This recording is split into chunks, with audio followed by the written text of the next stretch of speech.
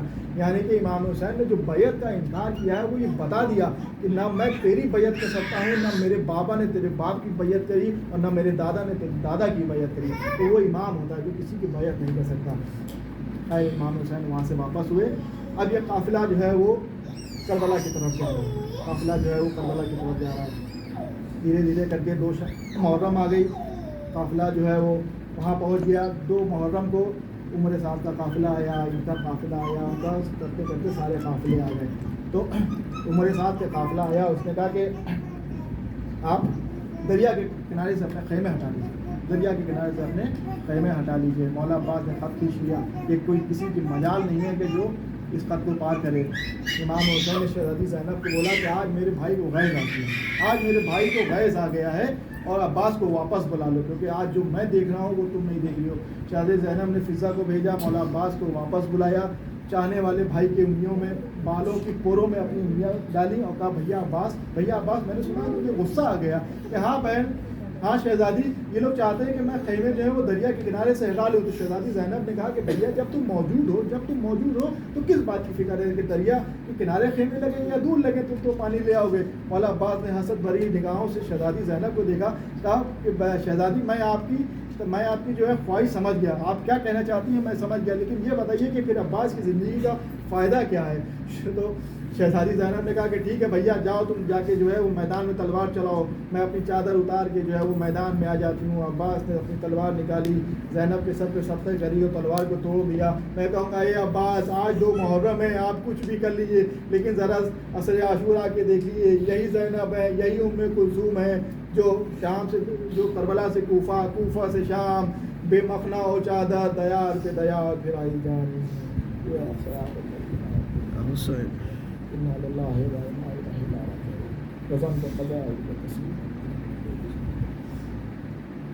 جو پالنے والے ہماری چھوٹی سی عبادت قبول فرما. اے پالنے والے ہمارے بچوں کو زندہ اور سلامت رکھ. اے پالنے والے جو مقروض ہیں ان کو قرض ادا ہو جائیں. اے پالنے والے جو بے اولاد ہیں ان کو اولاد عطا ہو. اے پالنے والے جو بچے سال امتحانات میں ہیں ان کو کامیابی حاصل کر. ہمارے امام زمانہ کی جو علم تعبیر فرما اور ہم کے انصاف صلی اللہ علیہ وسلم. اللہم صلی علی محمد و آل محمد.